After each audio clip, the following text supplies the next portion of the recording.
Hey friends, welcome back. The Spoiler Effect is back in action today to give you a little update about my life, my current situation, grad school, and to give a shout out to my new subscribers and to talk a little bit about what my channel is about and where we're going to go in the future.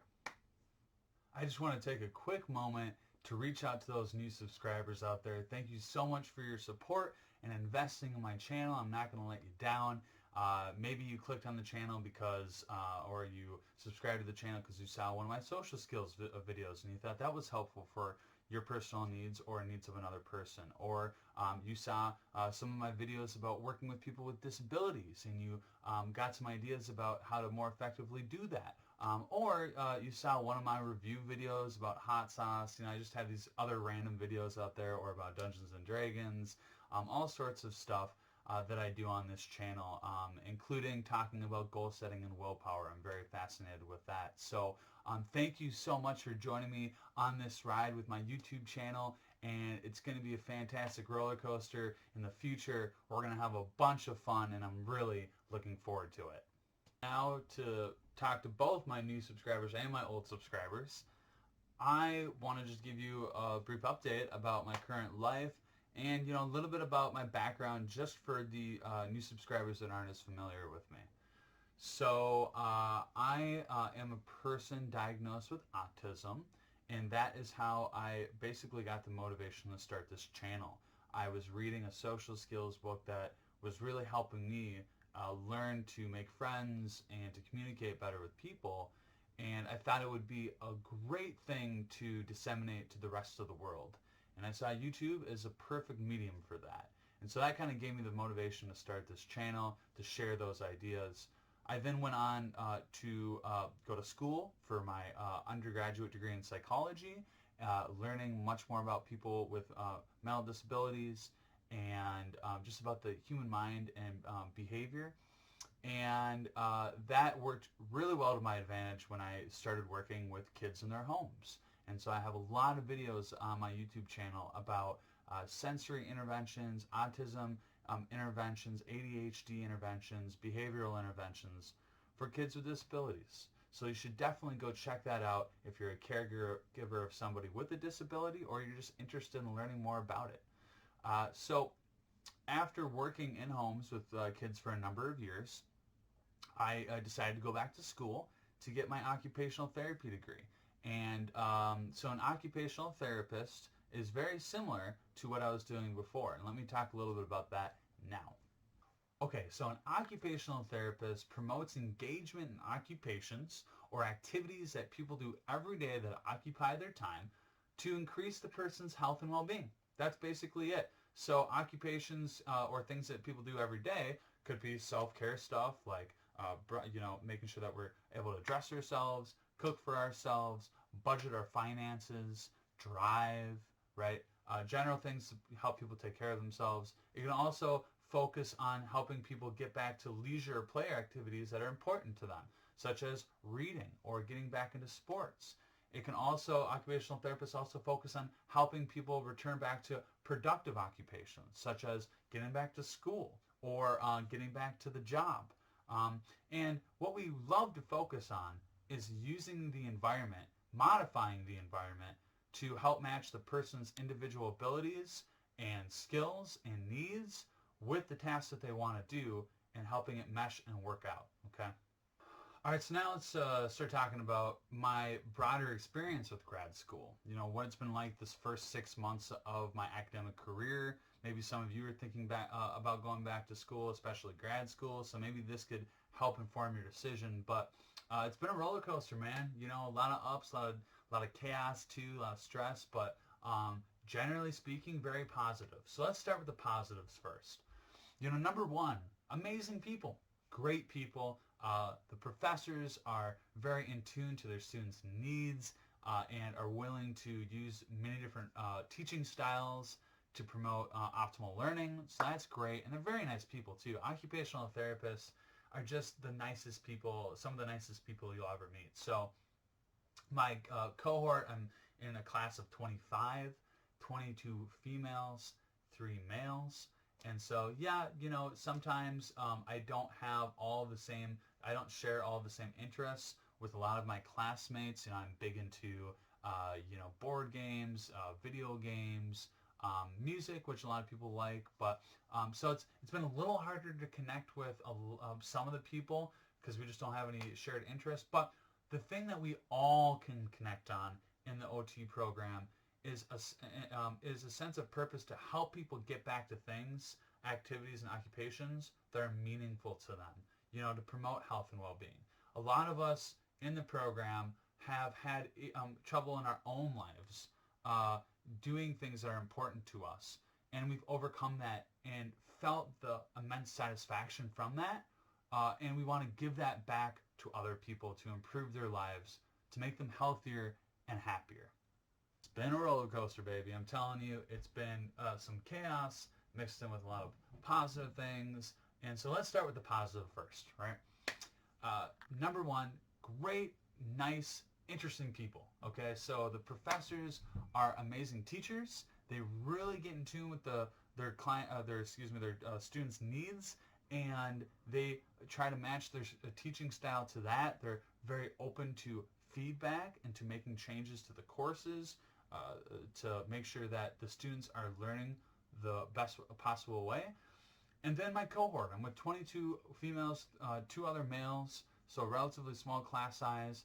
And it's just been great to get to know a lot of different personalities, people from many different backgrounds. But what's nice is that we all have a common sense of purpose, and we really value promoting health and well-being in other people, and with sympathizing with people and helping them overcome obstacles that they didn't think were possible. And that's really important to me in my life because, man, I've had to overcome some obstacles in my life. Having autism, having a prosthetic leg, having those disabilities interfere with my social participation, with my self-care participation, with leisure and fun stuff, with productive stuff like going to work and school. And then to come out on the other side of it after I've overcome all of that and having gained this confidence in myself, this self-efficacy, this purpose, and this happiness and belief in myself that I want to instill in others, that I want to give back to others, because it was such a powerful and meaningful experience to me that it's a no-brainer. I need to do this for other people. I know how much of a difference it made in my life, and I know how much it's going to make a difference in their lives. And to add to that, I'm one step closer to my willpower goal. My willpower goal from day one, when I started it in my 20s, was to be more independent, to get the things I wanted in life without having to rely on other people. And that meant, for me at least, going back to school, getting my graduate degree, my master's degree in some area. I had my degree in psychology. I have my degree in psychology, and the prospects for that weren't great. It would have been very difficult to live on my own, do the things that I wanted to do, to be able to afford the basic things. And so since my early 20s, I've been planning to go to grad school, and it's been a work in progress that entire time. It's been a grind, and now I'm there, and so I'm one step closer now to getting my dream job, to making a difference, to becoming more independent. And that's really important to me, and that's a great positive of grad school so far. Now for the challenges! Number one, I'm always stressing at grad school. Oh man, this is due.